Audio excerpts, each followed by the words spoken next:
அனைவருக்கும் மகிழ்வான வணக்கங்கள்.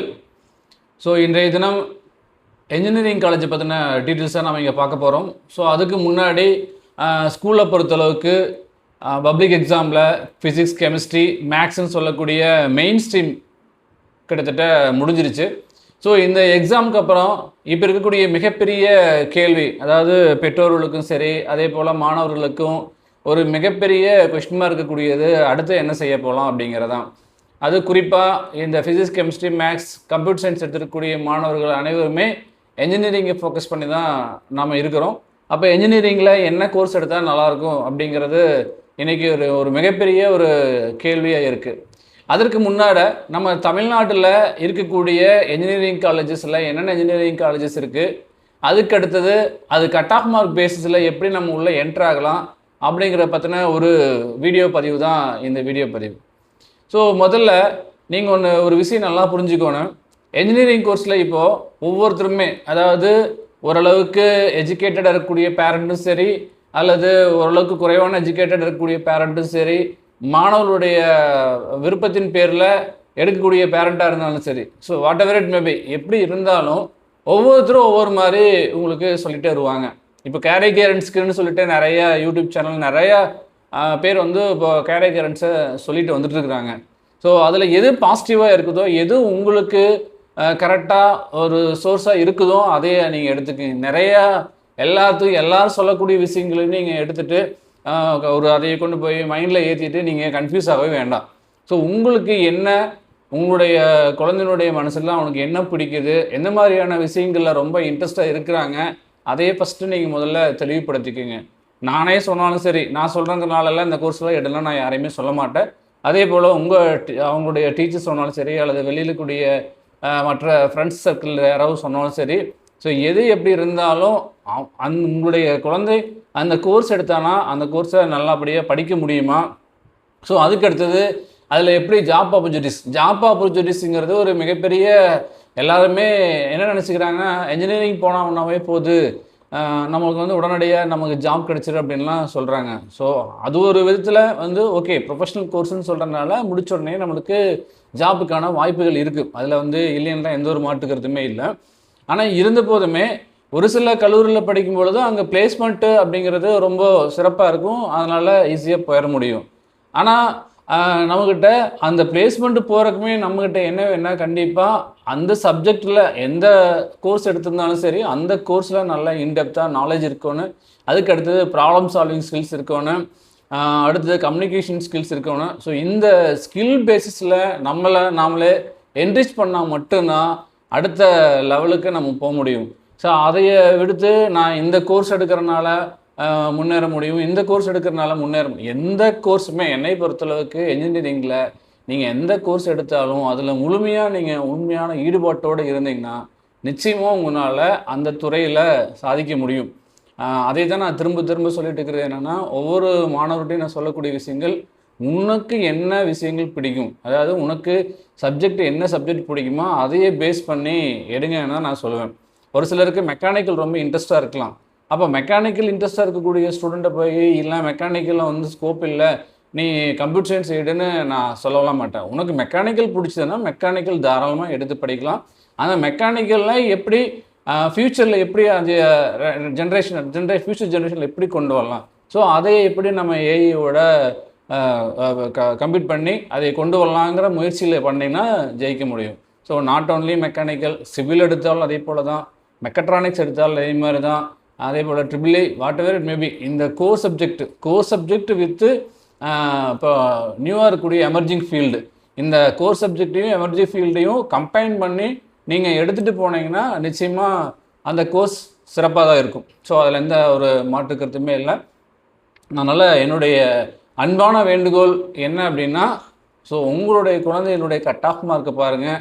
அந்த கட் ஆஃப் மார்க்கை பேஸ் பண்ணி எந்த கோர்ஸ் எடுத்தால் அவனுக்கு நல்லா வருமோ அந்த கோர்ஸ் எடுத்து அதன் மூலமாக அவங்களுக்கு தேவையான ஃப்யூச்சர் கேரியரை உருவாக்கினா நல்லாயிருக்கு.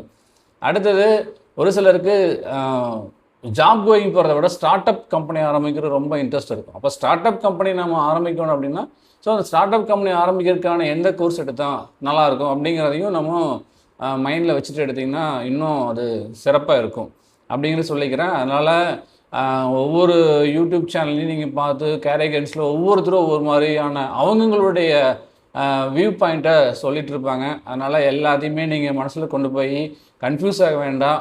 ஸோ உங்களுக்கு உங்களுடைய பள்ளியில் இருக்கக்கூடிய ஒரு சில ஆசிரியர்கள் எல்லாமே மிக சிறப்பாக உங்களுக்கு கைடன்ஸ் பண்ணுவாங்க. அதனால் அந்த ஆசிரியர்களுடைய ஆலோசனை கேளுங்க. அடுத்தது அந்த ஃபீல்டில் இருக்கக்கூடிய இதுக்கு முன்னாடியே இப்போ நீங்கள் ஈவன் கம்ப்யூட்டர் சயின்ஸ் எடுக்கணுனாவோ அல்லது மெக்கானிக்கல் எடுக்கணுனாவோ வேறு எந்த கோர்ஸ் எடுக்கணுனாலும் அந்த ஃபீல்டில் ஆல்ரெடி சாஃப்ட்வேர் கம்பெனிலேயோ அல்லது கோர் கம்பெனிலேயோ ஒர்க் பண்ணிட்டு இருக்கிற மாதிரியான நபர்களை பார்த்து அவர்கள்ட்டையும் ஒரு ஐடியா கேளுங்க. ஸோ இது மாதிரியான ஒரு அப்ரோச்சில் போனீங்கன்னா ஸோ உங்களுடைய நீங்கள் எடுக்கக்கூடிய அந்த கோர்ஸ் கண்டிப்பாக சக்ஸஸ்ஃபுல்லாக இருக்கும் அப்படிங்கிறது என்னுடைய அன்பான வேண்டுகோள். அடுத்ததாக நம்ம தமிழ்நாட்டை பொறுத்தளவுக்கு என்ஜினியரிங்கை எதை பேஸ் பண்ணி கொண்டு போகிறோன்னா கட் ஆஃப் மார்க் பேஸ் பண்ணி தான் நம்ம கொண்டு போகிறோம். ஸோ கட் ஆஃப் மார்க்னால் எல்லாத்துக்குமே தெரியும். இருந்தாலும் 1 செகண்ட் நான் சொல்கிறேன், ஃபிசிக்ஸ், கெமிஸ்ட்ரி, மேக்ஸ். ஸோ இதில் ஃபிசிக்ஸில் 50 மார்க், கெமிஸ்ட்ரியில் 50 மார்க்கு ப்ளஸ் மேக்ஸில் 100 மார்க். ஸோ டோட்டலாக எவ்வளோ மார்க்னா 200 மார்க். அப்போ இந்த 200 மார்க்குக்கு நீங்கள் கட் ஆஃப் மார்க்கை கால்குலேட் பண்ணுவீங்க. ஸோ லாஸ்ட் இயரை விட இந்த வருஷம் கட் ஆஃப் மார்க் குறையிறதுக்கான வாய்ப்பு இருக்கும். அதுக்கு என்ன ரீசன்னா ஃபிசிக்ஸும் கஷ்டமாக வந்துருச்சு, கெமிஸ்ட்ரியும் கஷ்டமாக இருக்குது, அதே போல் மேக்ஸும் கொஞ்சம் கஷ்டமாயிருச்சு. ஸோ போன வருஷத்தில் இருந்த சென்டத்தை விட இந்த வருஷம் சென்டம் வந்து குறையிறதுக்கான வாய்ப்பு இருக்கும். ஸோ அப்படி இருக்கக்கூடிய பட்சத்தில் லாஸ்ட் இயரோட இந்த வருஷம் கட் ஆஃப் மார்க்கு குறையலாம். அப்போ குறையும் போது உங்களுக்கு மேக்ஸிமம் சான்சஸ் அதிகமாக கிடைக்கிறதுக்கான வாய்ப்புகள்லாம் இருக்கும். அதில் எந்த ஒரு மாற்றுக்கிறதுமே இல்லை. அடுத்தது தமிழ்நாடை பொறுத்தளவுக்கு இன்ஜினியரிங் கம்பல்சரியாக கட் ஆஃப் மார்க் பேஸ் பண்ணி தான் நம்ம கொண்டு போகிறோம். ஸோ 2 வழி தான். ஒன்று மெரிட் பேசிஸில் போகலாம், இன்னொன்று என்னென்னா மேனேஜ்மெண்ட் கோட்டாவில் செல்ஃப் ஃபைனான்சிங் காலேஜுக்கு போக முடியும். ஸோ இந்த 2 வழிகளில் நம்ம விளையாட முடியும்.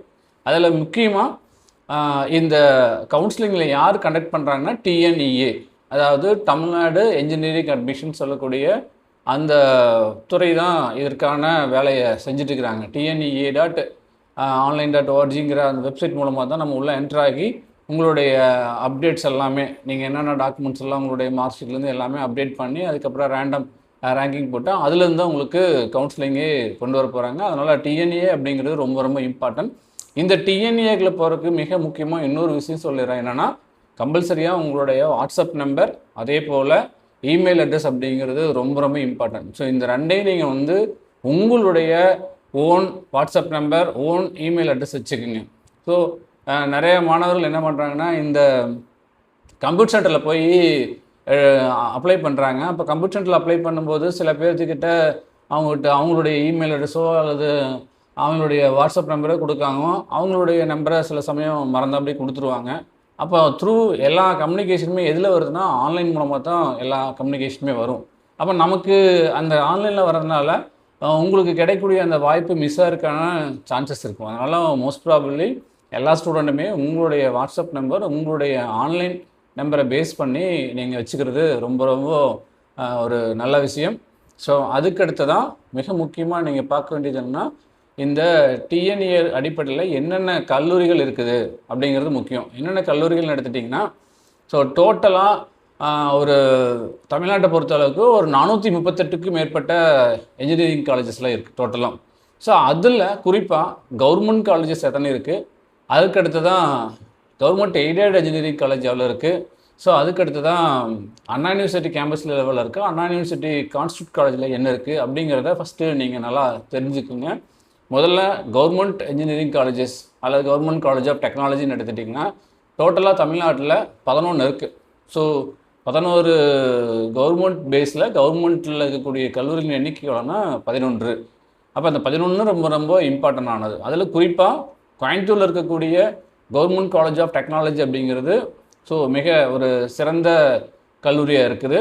அதற்கு அடுத்து தான் கவர்மெண்ட் என்ஜினியரிங் காலேஜ் சேலம் கருப்பூரில் இருக்கக்கூடிய காலேஜ். ஸோ இதெல்லாம் என்னென்னா ஒரு நல்ல ரேங்கிங்கில் இருக்கக்கூடிய காலேஜ். சரி, ஓகே, இந்த ரேங்கிங் எப்படி நம்ம கண்டுபிடிக்கிறது அப்படின்னா NIRF ரேங்கிங் சொல்லுவாங்க. அதாவது national institute of ranking framework அப்படின்னு சொல்லக்கூடிய NIRF ரேங்கிங் சொல்லுவாங்க. ஸோ இந்த NIRF ரேங்கிங் ஒவ்வொரு கல்லூரி வாங்கியிருக்குதா அப்படிங்கிறதையும் நீங்கள் ஒரு டைம் செக் பண்ணிக்கணும். அதை நான் இப்போ கடைசியாக கூட நான் சொல்ல முடியாது. அடுத்தது மொத்தமாக தமிழ்நாட்டை பொறுத்தளவுக்கு 11 இன்ஜினியரிங் காலேஜ் இருக்குது, கவர்மெண்ட் இன்ஜினியரிங் காலேஜ். அடுத்தது கவர்மெண்ட் எய்டட் இன்ஜினியரிங் காலேஜ்னு எடுத்துட்டிங்கன்னா எவ்வளோ இருக்குன்னா 3 எய்டட் இன்ஜினியரிங் காலேஜ் இருக்குது. ஸோ என்னென்னா ஒன்று பிஎஸ்ஜி காலேஜ் ஆஃப் டெக்னாலஜி, இன்னொன்று Coimbatore institute of technology, so இன்னொன்று வந்து மதுரை தியாகராஜர் இன்ஜினியரிங் காலேஜ். இந்த 3மே என்னென்னா government aided engineering college.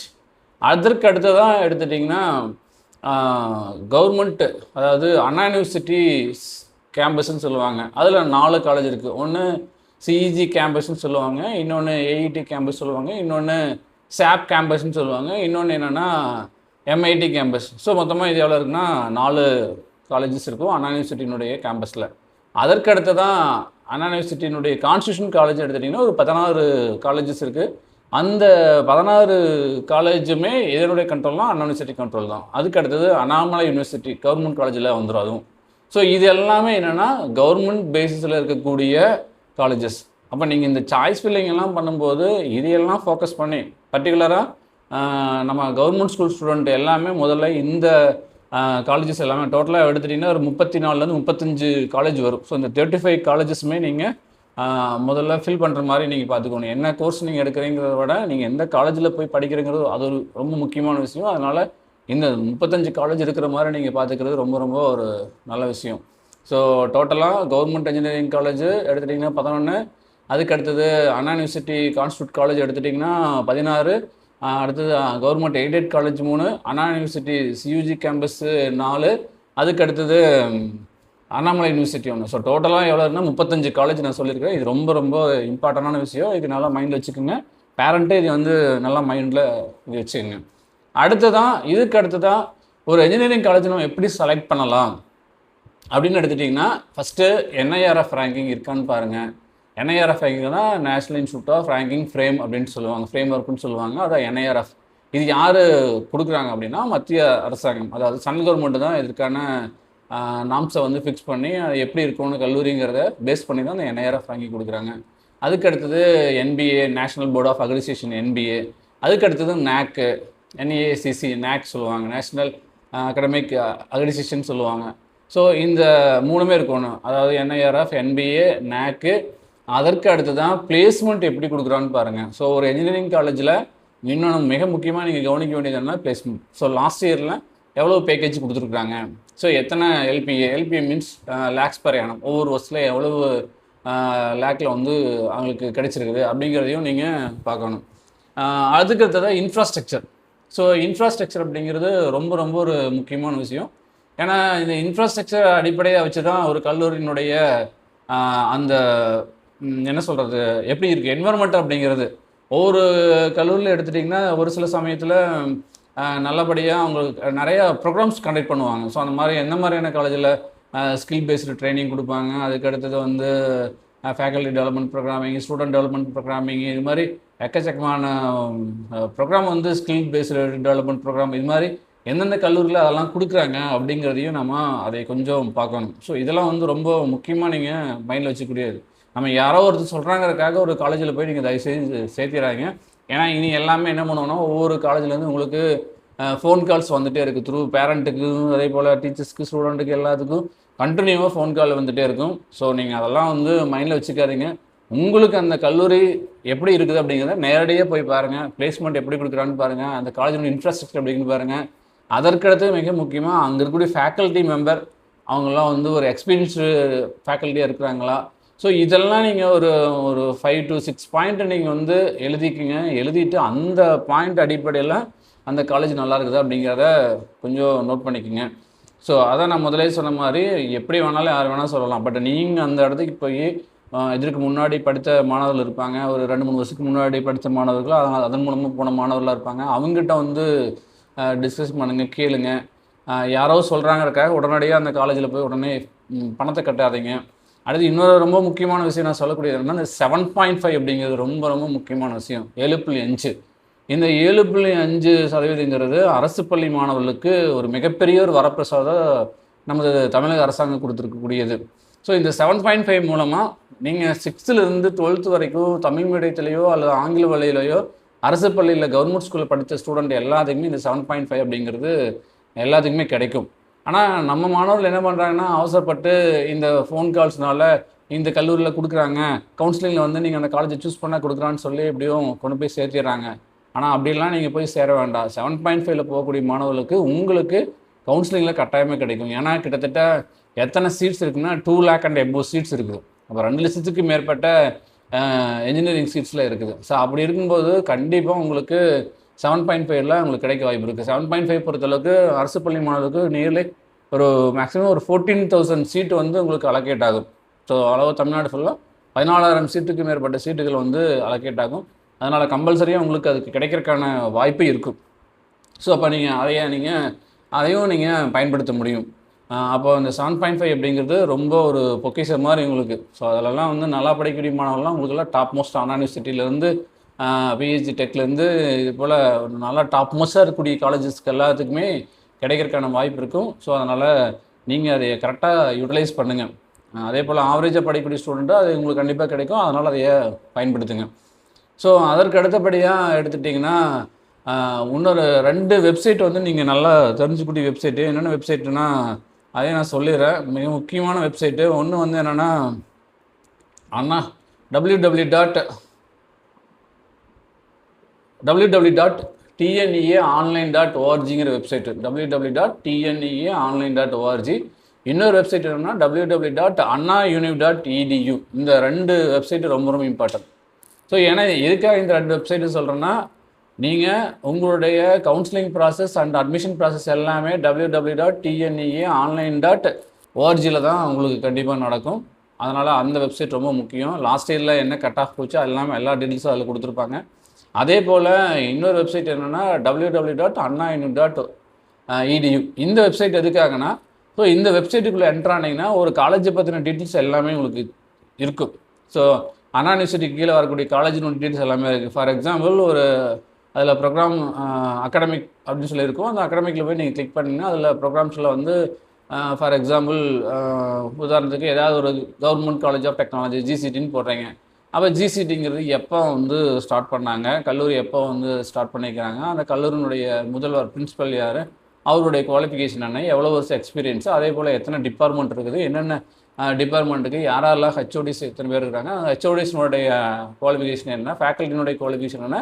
So everything அந்த வெப்சைட்டில் இருக்கும். அதனால் நான் சொல்லக்கூடிய இந்த 2 வெப்சைட்டும் நீங்கள் கரெக்டாக வந்து ஃபாலோ பண்ணுங்கள். நீங்கள் யாரோ நிறைய பேர் உங்களுக்கு கைடன்ஸ் கொடுத்துட்டுருக்குறாங்க, அது நல்ல விஷயம். இருந்தாலும் நீங்களும் ஒரு டைம் வந்து ரீசெக் பண்ணிக்கிறது ரொம்ப ரொம்ப ஒரு புத்திசாலித்தனமான ஒரு செயலாக இருக்கும். ஸோ அதனால் இந்த 2 வெப்சைட்டையும் நீங்கள் வந்து தவறாமல் ஃபாலோ பண்ணுங்கள்.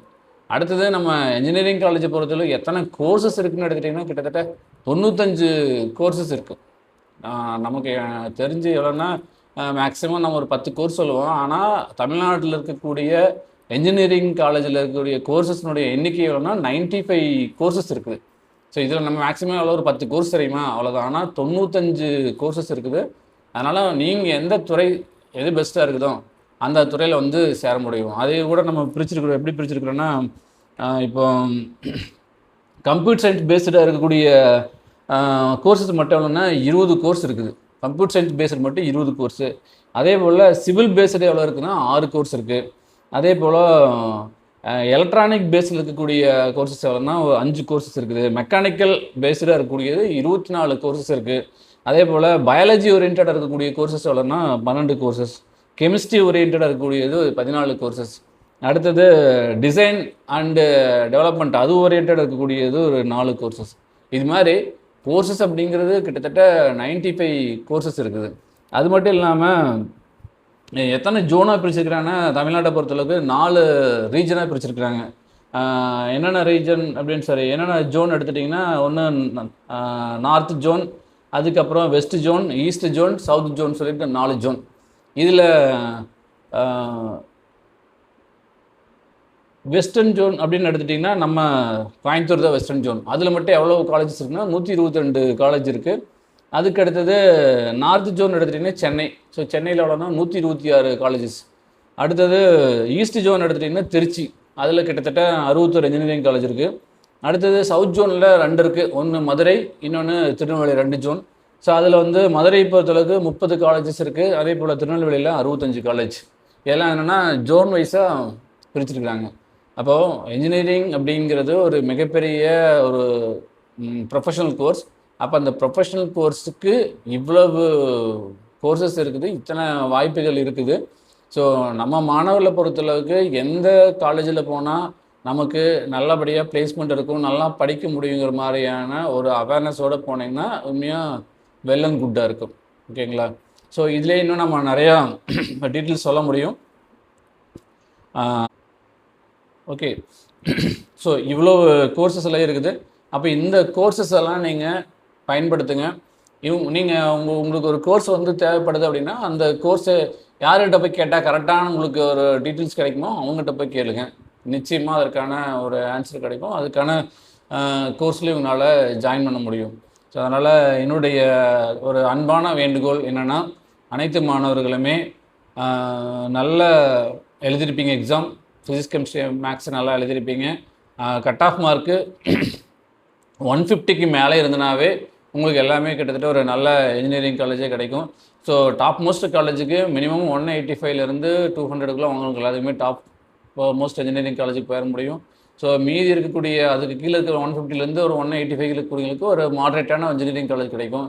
எந்த இன்ஜினியரிங் காலேஜ் கிடைச்சாலும் உங்கள் மார்க் பேஸ் பண்ணி கிடைச்சாலும் நீங்கள் டெவலப் பண்ண வேண்டியது என்னென்னா, அங்கே போய் மறுபடியும் ஒரு விளையாட்டுத்தனமாக இல்லாமல் ஃபஸ்ட்டு ஆரம்பத்துலேருந்தே உங்களுடைய அந்த சிஜின்னு சொல்லக்கூடிய அந்த கிரேடை இன்க்ரீஸ் பண்ணி என்னென்ன மாதிரியான ஸ்கில்ஸை டெவலப் பண்ண முடியும் அப்படிங்கிறத பார்த்துட்டு அந்த ஸ்கில்ஸை டெவலப் பண்ணி ஒரு core subject plus emerging technology என்னவோ அதுக்கு ரிகார்டிங்காக நீங்கள் உங்களுடைய செயல்பாடுகளையும் உங்களுடைய திறமைகளையும் இன்க்ரீஸ் பண்ணிட்டீங்கன்னா எந்த இன்ஜினியரிங் காலேஜில் நீங்கள் படிச்சினாலும் நிச்சயமாக ஒரு நல்ல நிலைமைக்கு போக முடியுங்கிற நம்பிக்கையோட செயல்படுங்க.